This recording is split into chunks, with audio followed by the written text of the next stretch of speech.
You can't try to keep up with your friends. You can't live your friend's life. You have to live your life. If you got friends and they're running around and they're going in debt and credit card debt and buying this and buying that, that's not the lifestyle you want to live.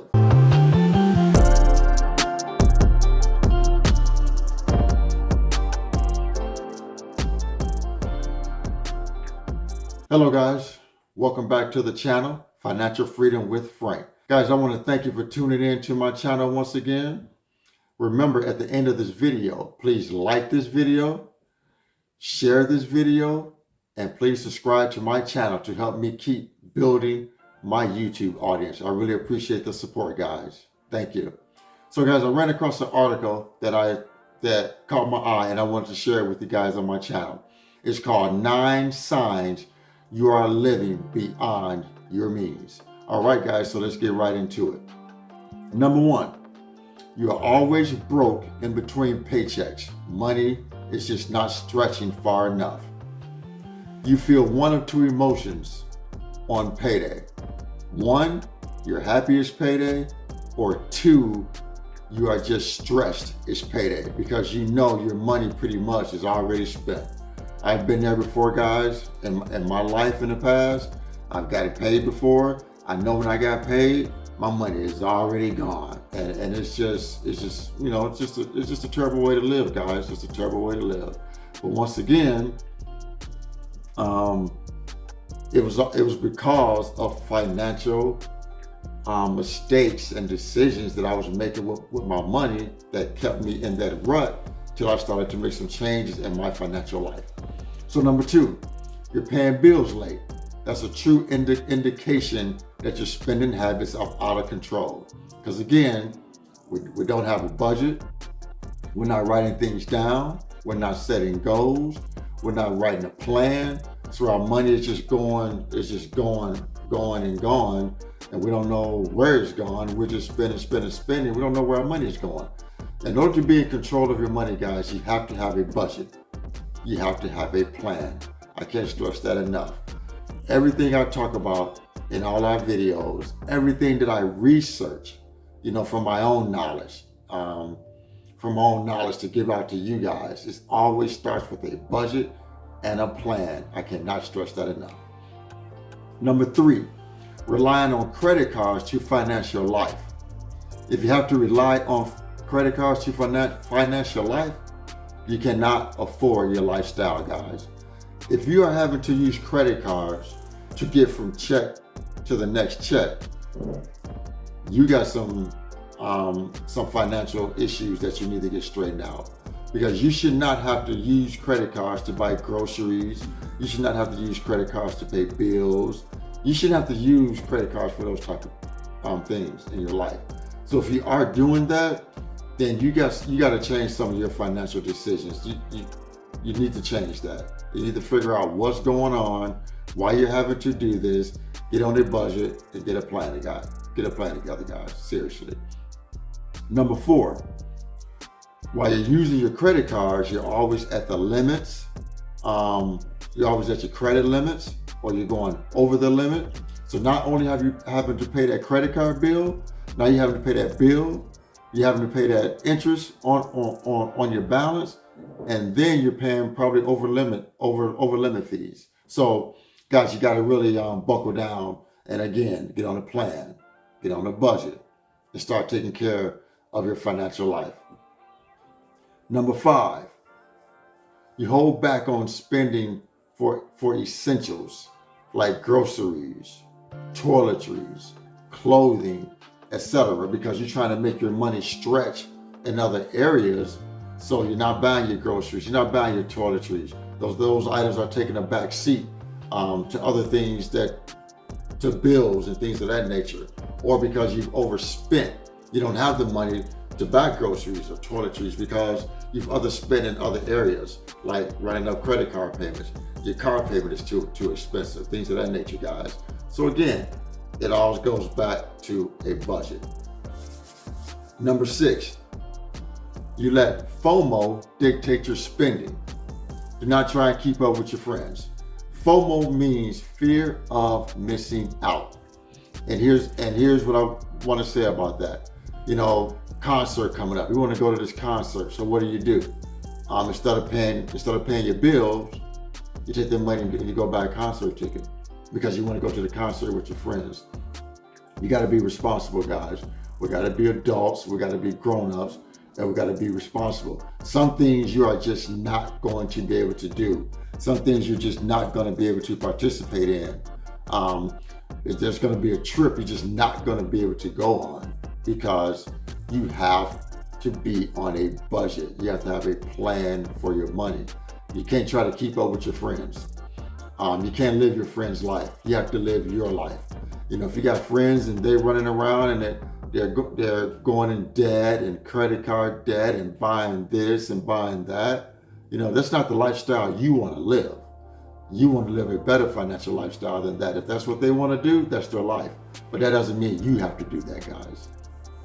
Number 7, no savings at all. You have nothing put away for a rainy day. So I talked about this in my last video. So because I got some savings, I pretty much save all my money in a brokerage account. So and because I buy mutual funds, I buy index funds.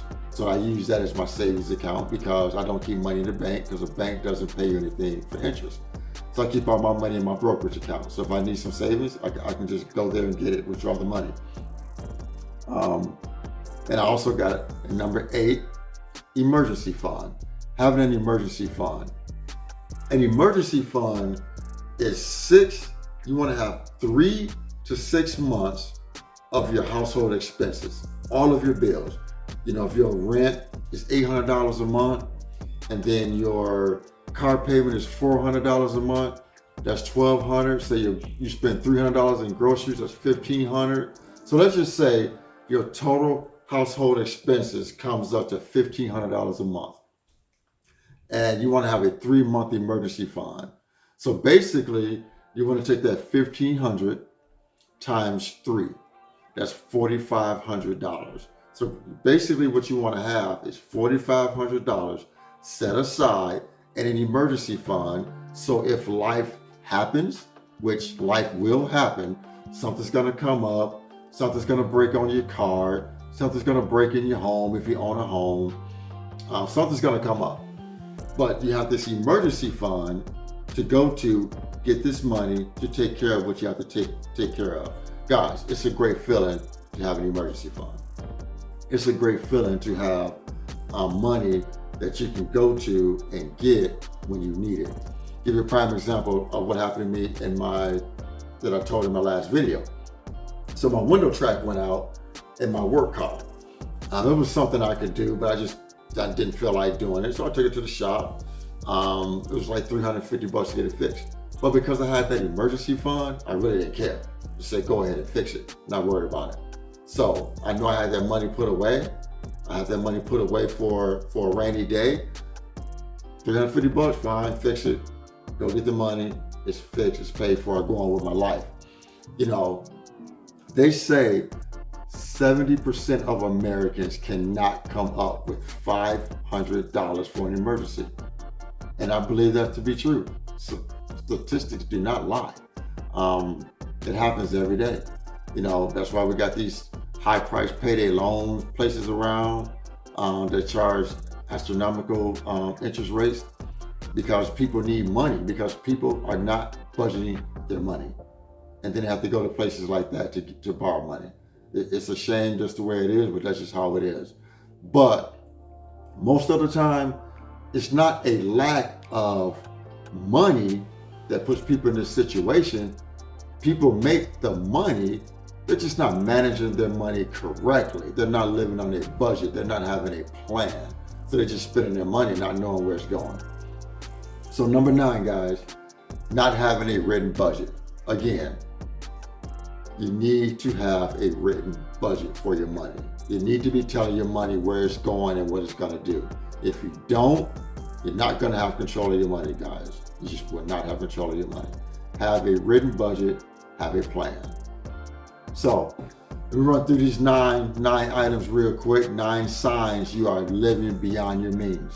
You're always broke. Money doesn't last between paychecks. Paying bills late. Number 2. Number 3, relying on credit cards for your financial lifestyle. Number 4, always at your credit limits on your credit cards. Number 5, holding back on buying essentials. Number 6, letting FOMO dictate your life. Fear of missing out. Number 7, no savings. We need to save some money, guys. Number 8, not having an emergency fund. Because if life happens, you want to be able to have money where you can go get it. And number 9, not having a written budget. If you are straddled in debt, it's going to stress you out. It's going to stress you out mentally. And life is just not going to be happy. And like I said before, a lot of your problems, money doesn't make you happy, but a lot of your problems can be solved with money. So guys, again, get on a detailed budget, make a plan. Just like they said, it's not the fact that we don't make a plan, we just fail to make that plan. So get on a budget, make a plan for your money, stick to that budget, and I guarantee you, when you get out of debt, guys, you will feel like you gave yourself a raise. I can attest to that. When I got rid of all of my consumer debt, credit cards, car payments, things of that nature, I felt like I gave myself a raise. And that's why I'm able to invest the amount of money that I can invest every month, because I got myself out of consumer debt. I still have a mortgage, but I don't have consumer debt. I don't have credit cards debt. I don't have personal loans. I don't have car payments. I got rid of all that stuff. And now I feel like I gave myself a raise. So guys, again, hope you got something out of this video. Hopefully it was informative for you. Again, guys, share this video and please subscribe to my channel. I appreciate the help, guys, helping me build my YouTube channel. And once again, guys, financial decisions you make today will help shape your financial life tomorrow. Thanks a lot, guys. Thanks for tuning in. You take care.